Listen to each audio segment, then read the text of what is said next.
Hello everyone, welcome to GGN. Today is Friday, June 29th, 2012, and I'm Darko. This is my website, ggnonline.com.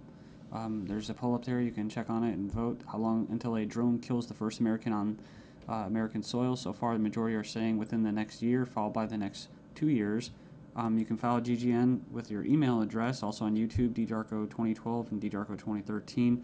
And if you'd like to help, you can donate right there. So, and there's also a little news archive there.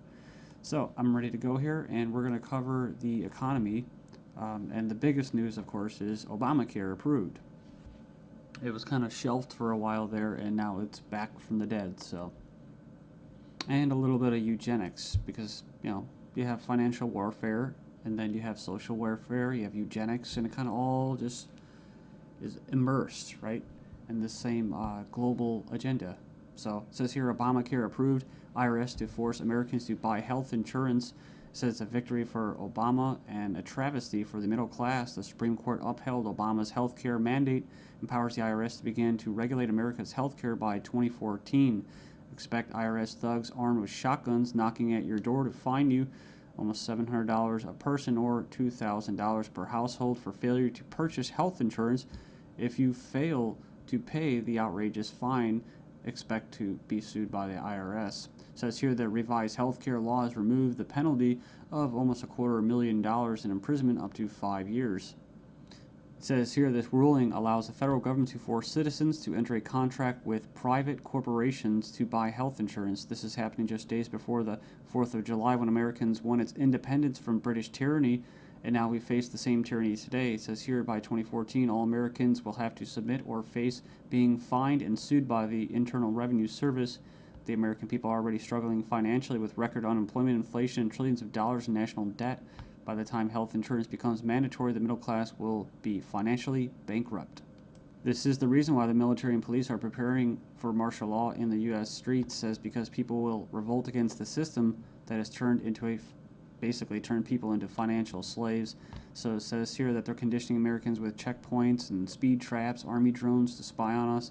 We're going to cover all this, rolling out the tanks and putting military goons on residential streets to prepare us for what is to come in the future. It says here the Bilderberg Group discussed in Spain about wanting to level America into a third world impoverished nation where we're all poor under world government dictatorship. It says here soon the Americans' standard of living will drop significantly, and it won't just be the standard of living, it will be their age of death, right? Their basically the average lifespan. It says here services will be cut. We're going to get into that too, death pathway and stuff like that.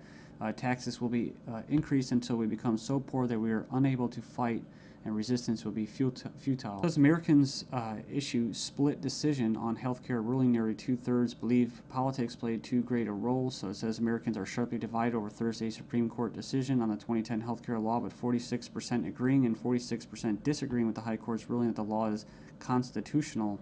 Then you have from the Daily Bail, Obamacare complicated. Check out the flow chart. And yeah, there's our buddy, the IRS, right there. But it's just a god-awful mess. And you have Secretary of Health and Human Services in the middle. All these different vested interests, all these different bureaucracies.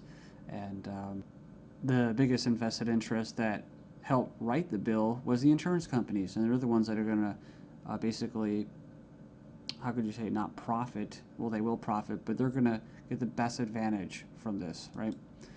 And if you would like an anarchist perspective on the whole Obamacare thing, I think Stefan Molyneux did a pretty good analysis of this. I think he held back a lot. I think he's gone over it and made his point so many times, his argument, that he was actually kind of just laid back about it. So it's kind of nice. It's 18 minutes, not too long. The truth about Obamacare, yes, it's even worse than you think.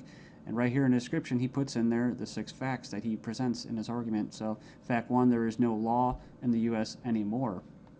Basically what he's saying is that if they could just do anything, then there's no law, right? And it's tricky because, in quote, in a stateless society, there would be what? No law. Well, there would still be common law. See, this isn't common law. This is political law. That's why you have pigs, political law enforcement, and the like that are going to be enforcing this, federal agents and that. So in other words, what he's saying is that you might as well just have no government, because right here you have a dictatorship with, quote, laws, right? They have laws that basically write in a dictatorship. So we have here Obamacare is an admission that all previous government health care programs have failed. So, and this is true. I remember the recording, about Nixon and stuff like that, getting people on Medicaid. It doesn't really matter whether it's good or not. And in fact, costs have already doubled from initial estimates, and that's usually how it works. As soon as this gets closer to fruition, oh yeah, some hidden costs. Sorry, guys. Fact 4, 70% plus of healthcare issues result from individual choice. So the thing about it, he's talking about smoking, drinking, eating basically a lot of bad food and stuff like that. You can actually help. But a lot of these people that are going to, quote, benefit from this are not going to be doing anything to help their own health, right? So it says here the inability to discriminate on pre-existing conditions is an essential driver of healthcare cost. So I think what he's saying there is it's not very free market. It says here that the fines for non-compliance are destined to rise enormously. We have 15 reasons why the Obamacare decision is a mind-blowing disaster for America. It was actually, it says here it was voted 5-4 decision to uphold the vote. And it says here, the bill, it says here the swing vote was Chief Justice John Roberts, who was appointed by George Bush, W. Bush. And not that you'd have any confidence in the judicial system as it stands, just based off, past history and their track record. It says here, after the vote today, it is hard to have any faith in the U.S. Supreme Court. I guess they're saying because, it was, quote, conservative. According to the Supreme Court, the federal government has the power to force you to buy private goods and services. And it goes on and says here that it's another step away from individual liberty, another step towards a nanny state. I hate that word. But it says here IRS is now going to be given the task of hunting down and penalizing Americans. And it says here, in fact, the Obama administration has given the IRS $500 million extra outside the normal appropriation process to help them enforce the provisions of Obamacare they're in charge of overseeing. It imposes more than 20 new taxes on the American people. And you can click the link there. If you click the title of this article, you can find it and check it out. So it says here, number 5, an attempt to control costs and promote efficiency.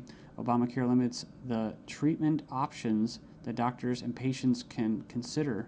In other words, the death pathway, right? The British system, this is likely to result in a decrease in life expectancy. That's what I was talking about in the United States in the beginning of this video. So yeah, it's going to send health insurance premiums soaring, especially for younger Americans. And, it's going to crush small businesses, as they say. And number 9, Obamacare is going to make the emerging doctor shortage in America a lot worse. So hundreds of thousands of doctors are leaving the medical profession because of this. It says here it's already forced the cancellation of dozens of doctor-owned hospitals. And it says here that the following is one example from the Alliance Defense Fund. It's an insidious little provision. It says here, did you know that this bill, you'll have to pay for life-saving drugs, but life drugs are free. So 100% free. If this plan were really about health care, it would be the other way around. So yeah, it's like robbing from the future to pay for the living. So and it just turns into a god-awful mess. It's not even just politics. It's generational. 13 reasons why the revolution might start with Obamacare. Go in there and check that out. I'll just name a few, and you can hopefully go in there and check it out. It says here that's a direct tax, which is unconstitutional under Article 1, Section 9. And you can go in there and read that. It says here it violates states' rights since federal government does not have the constitutional authority to take over health care as stated in the 10th Amendment outlined in the Bill of Rights.